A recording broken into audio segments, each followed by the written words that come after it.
अस्सलाम वालेकुम and welcome back to another episode of program sports round up. मैं हूं आपके साथ रुमैसा कुरैशी और मैं हूं रानी अंदरीब। नाज़रीन, आज के प्रोग्राम में हम थोड़ी देर के लिए क्रिकेट से हटकर कुछ और दिलचस्प मौज़ूआत पर बात करेंगे। तो आइए शुरू करते हैं आज की हमारी पहली टॉप स्टोरी। बिल्कुल, और आज की टॉप स्टोरी में कुछ ऐसा होने वाला है जिसने दुनिया को हिलाकर रख दिया है। माउंट एवरेस्ट की फीस में इतना बड़ा इजाफा कि कुछ पैमाओं के लिए ये चढ़ाई अब एक और चैलेंज बन गई है। और साथ ही साथ अगर दूसरी टॉप स्टोरी की बात की जाए तो टेनिस की दुनिया का बादशाह नोवाक जोकोविच, जो कि ऑस्ट्रेलियन ओपन के सेमीफाइनल में इंजरी के बायस मैच छोड़ चुके हैं, आया ये उनकी वापसी का रास्ता रोक देगी इंजरी? इसका जवाब भी जानेंगे आज के इस प्रोग्राम में। सो बिल्कुल, अब हमारे साथ रहिएगा और अभी हम लेंगे एक शॉर्ट ब्रेक के बाद वापस आते हैं और आपके साथ डिस्कस करते हैं। वेलकम बैक नाज़रीन, आप देख रहे हैं प्रोग्राम स्पोर्ट्स राउंड अप और बात करते हैं डिटेल से। नेपाल ने माउंट एवरेस्ट सर करने वाले को पैमाओं के लिए फीस में 35% इजाफा करने का फैसला किया है और अब ये फीस $15,000 तक पहुंच चुकी है। ये वाकई एक बड़ा कदम है और इससे कोपैमाई के शौकीन अफराद पर क्या असर पड़ने वाला है और ये फीस इस कदर ज़्यादा क्यों रखी गई है, हम जानेंगे इसकी वजूहात कि दुनिया की सबसे बुलंद तरीन चोटी माउंट एवरेस्ट की इतनी फीस क्यों रखी गई है। क्या हर साल हजारों अफराद इसे सर करने का जो ख्वाब देखते थे अब उनका वो ख्वाब हकीकत बन सकेगा या सिर्फ मालदार अफराद ही ये ख्वाब देख सकेंगे? बिल्कुल रानी, ये बहुत अहम सवाल आपने किया है और माउंट एवरेस्ट सर करने की फीस में इजाफे का मकसद एक तरह से कोपैमाई को ज्यादा मुनज़्ज़म और महफूज बनाना है। Exactly. इससे पहले नेपाल में बेशुमार लोग एक ही वक्त में चोटी सर करने पहुंचते थे और ड्यू टू बहुत सारा हुजूम वो जो है क्राउडेड बन जाती थी जगह और उससे भी बहुत सारे हादसात पेश होते हैं, जिसकी वजह से माहौल पर मनफी असर पड़ते हैं और पैमाओं की हिफाजत में भी एक बहुत बड़ा मसला बन जाता है। 2023 में नेपाल की सुप्रीम कोर्ट ने हुकूमत को हिदायत की थी कि वो बुलंद पहाड़ों पर चढ़ने वाले कोपैमाओं की तादाद को महदूद करें ताकि उनकी हिफाजत और माहौल की बेहतर देखभाल की जा सके। और उसके बाद अब माउंट एवरेस्ट की फीस में 35% इजाफा किया गया है ताकि इस चैलेंज को उन अफराद तक महदूद किया जा सके जो इसकी माली इस्ताद रखते हैं। एग्जैक्टली रुमैसा, ये भी नेपाल हुकूमत के लिए ज़रूरी था। इससे ये भी यकीनी बनाया जाएगा कि ज़्यादा रश ना हो और इन पहाड़ों पर चढ़ने वाले अफराद की तादाद कंट्रोल में रहे। इसके साथ साथ नेपाल के कुदरती वसाइल का भी तहफ़्फ़ुज़ हो सके, क्योंकि इन पहाड़ों पर ज़्यादा सयाहों की मौजूदगी माहौल को बहुत बुरी तरह मुतासिर करती थी। और ये फीस में इजाफा यकीनी तौर पर नेपाल की मैशियत के लिए अहम है। दुनिया की बुलंद तरीन चोटी माउंट एवरेस्ट के जरिए नेपाल को एक बड़ा इक्तिसादी फायदा होता है, लेकिन इस फैसले के बाद रुमैसा सवाल ये पैदा होता है कि क्या ये फीस आलमी सतह पर नेपाल की सयाहत को मुतासिर करेगी या नहीं? ये बहुत इम्पोर्टेंट सवाल आपने किया है रानी, और क्योंकि दुनिया की बुलंद तरीन चोटियों में से 8 नेपाल में वाक़ हैं और उनमें से सबसे मशहूर माउंट एवरेस्ट है। लेकिन क्या इस फीस में इजाफे के बाद वो लोग जो इस मुहिम को एक जिंदगी का ख्वाब समझते हैं, क्या वो अब इसे तर्क कर देंगे? ये बहुत अहम सवाल है। दुनिया के बुलंद तरीन पहाड़ों में चढ़ाई करना एक बहुत बड़ा चैलेंज होता है, खतरनाक, और उनमें से कुछ पहाड़ों पर चढ़ने के लिए आपको सिर्फ पैसा ही नहीं बल्कि जिस्मानी तौर पर भी तैयार होने की सख्त जरूरत पड़ती है। लेकिन जब आप फीस में इस कदर इजाफा देखते हैं तो उसका असर कोपैमाओं के फैसलों पर भी पड़ता है और यकीनन और भी दुनिया की बुलंद तरीन चोटियों में से कुछ अहम पहाड़ों पर ऐसे हैं जिन पर कोपैमाई की जाती है और उसकी डिटेल हम रानी से जानेंगे।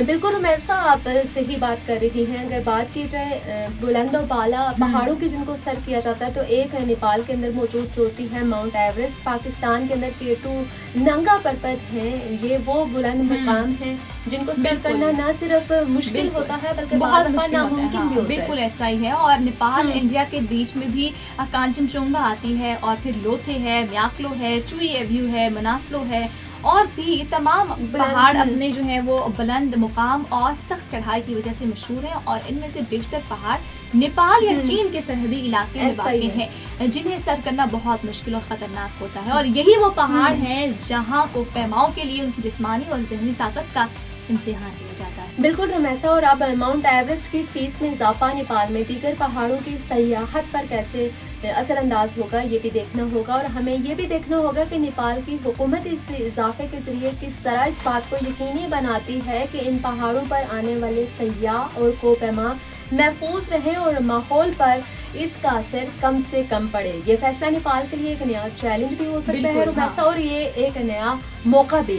कि ये कहना मुश्किल है कि इसका सयाहत पर क्या असर पड़ेगा वक्त से पहले, मगर एक बात तो वाज़े है कि नेपाल अब अपने कुदरती वसाइल को जो ज़्यादा एहतियात से इस्तेमाल करने की कोशिश कर रहा है, और इस बात को मेरे ख्याल से हाँ बिल्कुल ऐसा ही इस्तेमाल करने की अभी कोशिश करेगा।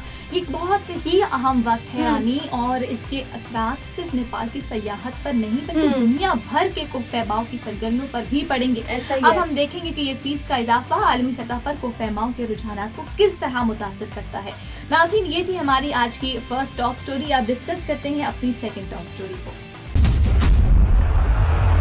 बात करते हैं अपनी दूसरी टॉप स्टोरी की। तो आज एक इंतहाई अफसोसनाक खबर पर बात करूंगी। वो ये है कि नोवाक जोकोविच, जो कि ऑस्ट्रेलियन ओपन 2025 के सेमीफाइनल में अपनी इंजरी की वजह से मैच छोड़ दिया था उन्होंने, इसके नतीजे में ज़वेरेव को फाइनल में पहुंचने का मौका मिला। तो आज हम इस कहानी को तफसील से बयान करेंगे और साथ ही नोवाक जोकोविच की शानदार तारीख पर भी रोशनी डालेंगे। बिल्कुल रानी, नोवाक जोकोविच जो इस टूर्नामेंट में अपने 11वें ऑस्ट्रेलियन ओपन चैंपियनशिप और मजमूई तौर पर 25वीं ग्रैंड स्लैम टाइटल के लिए मैदान में उतरे थे, उन्होंने सेमीफाइनल में ज़वेरेव के खिलाफ शानदार खेल का मुजाहरा किया, लेकिन बदकिस्मती से इंजरी के बाइस उन्हें मैच छोड़ना पड़ा। और ये खबर टेनिस की दुनिया में बहुत बड़ी जो है वो एक सनसनीखेज धचका जो है वो साबित हुई। बिल्कुल रुमैसा, अगर बात की जाए पहले सेट की तो बहुत ही सनसनीखेज रहा है, और दोनों जो खिलाड़ी हैं उनमें ज़बरदस्त मुकाबला हुआ, और इस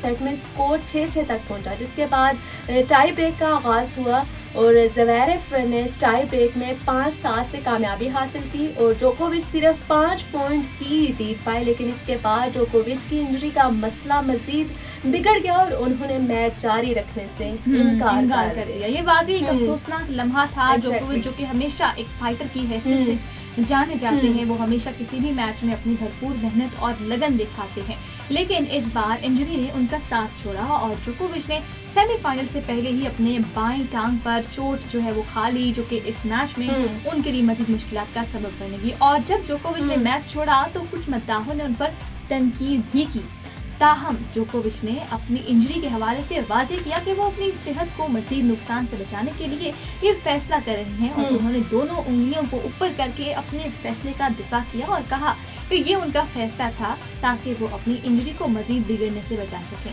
बिल्कुल रुमैसा, और इस मौके पर ज़वेरेव ने अपनी पहली ऑस्ट्रेलियन ओपन फाइनल तक रसाई हासिल की। ज़वेरेव ने इस मौके पर का भरपूर फ़ायदा उठाया और अब वो अपने पहले ग्रैंड स्लैम टाइटल के लिए कोशा है। ज़वेरेव जो इस टूर्नामेंट में नंबर 2 पर स्टैंड कर रहे थे, उनके लिए ये फाइनल एक तारीखी लम्हा भी हो सकता है। बिल्कुल ऐसा ही है रानी, और अब ये देखना दिलचस्प भी होगा कि ज़वेरेव अपनी कैदी में पहली बार ग्रैंड स्लैम टाइटल जीतने में कामयाब होते हैं या नहीं।